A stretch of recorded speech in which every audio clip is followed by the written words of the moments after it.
Hai everybody. Gimana? Masih semangat buat buat buat semangat buat baca cerita Unfamiliar Twins. Yuk. Kita kumpul sini. 5. Apologis. Ada yang minta maaf bukan karena merasa salah, tapi agar merasa aman. Ada. Hanina mengetuk pelan pintu UKS yang terbuat dari kaca tersebut. Beberapa detik setelahnya, gadis itu masuk ke dalam UKS. Seketika udara dingin dari dalam ruangan menerpa kulit tubuhannya, membuat luka sepanjang 3 cm di keningnya yang baru saja ia bersihkan dengan air di wastafel toilet kembali terasa perih.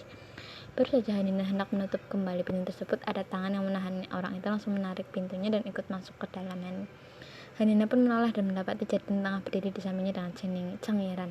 Bersamaan dengan itu, dokter sekolah Mustafanya bangkit dari duduknya dan berjalan mendekati Hanina. "Hey, are you okay?" tanya Mustafanya dengan baik-baik yang ramah. "Hey, apakah kamu baik-baik saja?" "Gak apa-apa, Miss.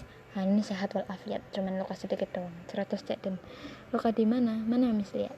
Mustafanya hendak menyentuh pundak Hanina, namun Jaden buru-buru menyambut tangan wanita itu dengan tangannya. "Miss, biar aku aja yang rawat Hanina." "Ayo," menjadi Jaden. Mendengar hal itu, Hanina menoleh ke arah Jaden dengan kening yang mengkerut. Kenapa laki itu tiba-tiba berlagak seperti ini? "Nggak boleh dong sayang, kan saya dokter di sini, nanti saya kena tegur kepala sekolah lagi kalau sampai ada siswa yang kenapa-napa," ujar Mustafanya. Tapi Miss." Jaden putar otak untuk membuat Mustafanya keluar dari ruangan. "Oh, serius? Miss yang Lausi sekarang lagi marah besar," ujar Jaden. "Kayaknya bakal ramai di ruang guru. Miss gak mau ngecek kondisi di sana dulu." Mata Mustafanya melotot. "Seriously? Mister yang marah di ruang guru?" "Iya Miss, masalah sama siswa." Mustafanya seketika panik. Ternyata gosip tentang Mustafanya yang katanya naksir berat sama yang Lausi ternyata tidak salah. Oh, gue kira itu dia emak-emak tukang gosip. Ternyata suka. Sepertinya saja Jaden bisa mempengaruhi Mustafanya hanya dengan memberitahu berita tersebut. Oh my god, Miss harus cek kondisi Mister yang "Kamu gak apa-apa kan dirawat sama Jaden dulu?" tanya Mustafanya pada Hanina. "Gak apa-apa Miss, trust me." Jaden lagi-lagi memotong kesempatan Hanina untuk menjawab. "Oke, Miss pergi dulu." Seketika itu Mustafanya langsung pergi dari ruangan UKS dengan terburu-buru. "Gue gak nyangka tuh rumor bener," celutuk Jaden setelah kepergian Mustafanya. Lelaki itu mengekori langkah kaki Hanina dari belakang. Hanina tak menggubris ucapan Jaden. Dia hanya fokus untuk mengambil obat di dalam kotak P3K yang tertempel di dinding. Tiba-tiba tangan Jaden terulur untuk meraih obat-obat yang sedari tadi berusaha Hanina dapatkan. "Biarin gue aja yang ngobatin, lo lagi luka, jadi duduk diem aja di sana," ujar Jaden sambil menunjuk ke arah bangkar UKS dengan dagunya. Hanina menatap Jaden sejenak, kemudian akhirnya menuruti lelaki itu. Ia menaiki bangkar dan duduk di atas sana, sementara Jaden mengambil beberapa kapas, plester, alkohol dan obat merah. Kemudian lelaki itu menaruh semua barang yang ada di tangannya ke sebelah Hanina. "Kenapa ngeliatin?" tanya Jaden sembari menarik satu kursi di dekatnya. Kemudian ia duduk berhadapan dengan Hanina. Jaden mengambil kapas, kemudian menuangkan alkohol secukupnya di sana. "Nunduk sini," untuk Jaden. Hanina pun menurut. Pintar. Jaden mulai menekan luka Hanina dengan lembut menggunakan kapas berisi alkohol tersebut. Setelah ia merasa luka Hanina sudah bersih, Jaden mulai meneteskan obat merah di luka itu, kemudian menatapnya dengan plester luka. "Udah," menjadi Jaden lalu bangkit dari duduknya. Hanina masih terdiam menatap ke arah Jaden. Akhirnya tangan merapikan peralatan yang diambil dari kotak P3K. Satu persatu barang tersebut mulai Jaden masukkan ke tempat semula. "Kenapa diem dari tadi?" tanya Jaden sambil menoleh ke arah Hanina. "Baper sama gue?" tanya lagi itu. Jantung Hanina seketika berdegup kencang saat mendengar pertanyaan dari Jaden itu. Jujur, ini pertama kalinya ia diperlakukan semanis itu dengan laki-laki, dan wajar kalau Hanina merasa gugup dan grogi. Apalagi lelaki itu adalah Jaden, cowok dengan paras tampan yang bisa dengan mudah memiliki ketahuan jenis. Jaden terus nyemirin kemudian menoleh itu Hanina. "Jangan ya sayang, susah ngatasin perasaan cewek naif kayak lo," ucap lelaki itu sembari membalikkan badannya. "Kenapa kamu bantuin aku?" tanya Hanina pelan. Kepalanya langsung tertunduk ketika melihat Jaden lagi-lagi menghadap ke arahnya. "Jangan mikir macam-macam, gue cuma gak mau ada laporan kalau lo dilukain sama Lizzie," ujar Jaden. Wow, kreatif. Lebih tepatnya Junior yang minta tolong ke gue. Kepala Hanina terangkat. "Minta tolong apa?" tanya Gadis itu menatap ke arah Jadin. Jadin terarah menyentuh plaster luka di dahinya Nina untuk mengamankan barang bukti. Ujar Jadin sembari mengelus pelan pada bagian itu. Sorot mata Nina seketika berubah menjadi penuh kekecewaan.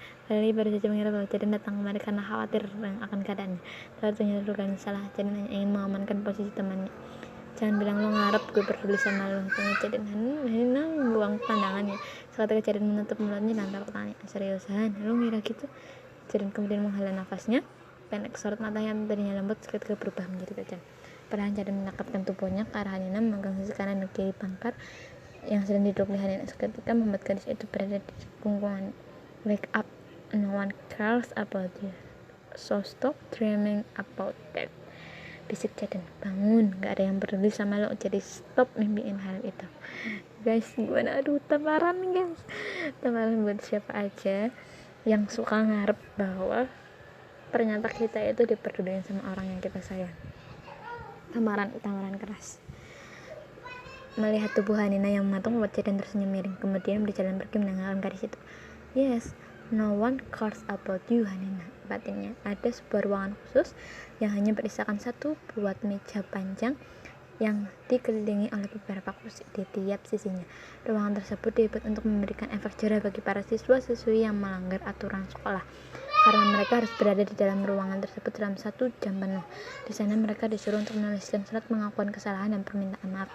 Namun tidak semudah itu karena ada beberapa aturan yang harus diikuti ketika menulis di atas kertas tersebut. Adapun kertas ditempel di depan pintu ruangan tersebut. Bagi para siswa yang melanggar peraturan dan tata tertib di sekolah ini, kalian akan masuk ke dalam ruang bilik siswa untuk menulis surat permintaan maaf dan ketentuan. 1. Ditulis dengan sungguh-sungguh sebagai tanda bahwa siswa telah mengaku bersalah dan tidak akan mengulangi kesalahannya lagi. 2. Tulisan harus jelas, mengisi penuh 1 lembar kertas yang telah diberikan. 3. Satu baris dalam kertas berisikan minimal 10 kata. Tidak boleh ada coretan, bekas pembersih ataupun noda dalam kertas. 5. Dibuat dalam rangka 10 dengan isi dan ketentuan yang sama. 6. Siswa hanya diberikan 11 lembar kertas dan siswa tidak boleh meminta kertas tambahan. 11. Kertas yang sah hanya kertas yang berisi cap sekolah. Berikut adalah ketentuan dalam menulis surat permintaan maaf sebagai tindakan pendisiplinan siswa atas kesalahannya. Apabila ada cacat dalam lembaran kertas yang dikumpulkan, maka kertas itu dianggap tidak sah. Siswa yang bersangkutan akan mendapati minus 1 poin dari 1 kertas yang tidak dikumpulkan. Wow. Karena itulah Lizzie dan Junior saat ini berada di ruang RPK yang letaknya sebelah ruang konseling orang tua. Mereka dengan terpaksa menulis surat permintaan maaf itu karena jika tidak, hukuman yang diberikan akan bertambah sesuai dengan poin minus yang mereka dapatkan. Semakin banyak minusnya, maka semakin berat hukuman yang akan diberikan. Udah selesai berapa lo? Baru 5. Mau gue bantu? Gue udah selesai nih, ujar Junior. Lizzie menoleh ke atas kertas milik Junior yang bertebaran di meja sebelah. Seketika Lizzie langsung tertawa pelan. Enggak Jun, makasih. Yang ada kertas gue eliminasi semua. Emang yakin bakalan selesai? Udah hampir sejam nih. Emang yang bilang gue bakalan buat 10 lembar siapa? Lizzie berkata menyelesaikan kertas kelimanya. Selesai ucapannya. Mau kena minus 5 loh, tanya Junior. Hukumannya nggak main-main. Kalau minus gede kalau minus gede segitu, Lizzie tergegah. Paling hukumannya disuruh buat tugas double selama seminggu, terus bersihin kelas pas pulang selama sebulan penuh. Emang tugas sama jadwal piket aja. Tugas sama jadwal piket aja lo dikerjain Hanina semua. Lizzie tersenyum. Pinter, itu lo ngerti. Junior menatap Lizzie kaget. Seriusan? Yalah, ngapain lo susah-susah jalanin hukuman kalau ada tuh anak? Tapi kasihan Liz, ujar Junior. Seketika ekspresi wajah Lizzie berubah. Gue pikir gue buat 10 lembar sama tulisannya bakal lulus. Apalagi yang meriksa guru Cina yang dendam semut sama gue. Dia tahu ini rasis, tapi untuk kebutuhan cerita dan pembangunan tokoh ya. Aku mohon maaf kalau ada yang tersinggung. Gak apa-apa kok kak, aku gak tersinggung. Cielah, lu sih enak setiap masalah kayak gini memalu datang ke sekolah.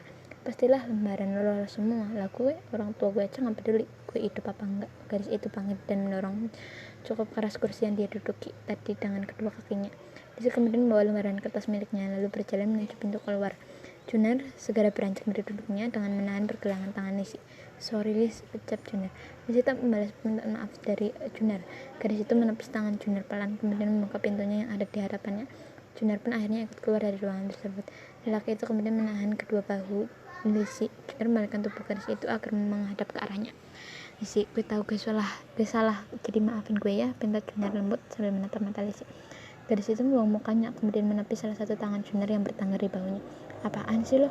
I am sorry Lis, ucap Junar lagi. Jangan diemin gue ya, gue gak mau lo balik kayak dulu lagi. Lisi akhirnya menatap ke arah Junar. It's okay, lampiasin aja semua emosi lo, biar sisanya gue yang urus, ujar Junar. Tatapan mata Lisi kini terarah ke arah mata lelaki itu. Mereka saling bertatap dengan intens, seolah mereka bisa mengerti perasaan satu sama lain. Iya, gak apa-apa, ujar Junar sambil mengelus rambut Lisi. Lisi tersenyum tipis. Mana siniin kertas lo? Minta Lisi menyodorkan tangannya meminta kertas milik Junar. Dah, biar gue aja yang ngumpulin. Gadis itu menarik kertas tersebut dari tangan Junar. Biar gue tahu lo males ketemu sama nyokap lo. Yaudah, gue tunggu di sini. Lisi mengangguk, kemudian berjalan pergi menuju ke ruang guru untuk mengumpulkan lembaran yang selesai mereka tulis. Cuy, gimana guys? Ceritanya menarik, biasa aja, atau suara aku kekecilan? I'm so sorry guys. Oke, tinggalkan jejak kalian. Aku tunggu respon kalian di the next time. Oke, see you next time. Love you all.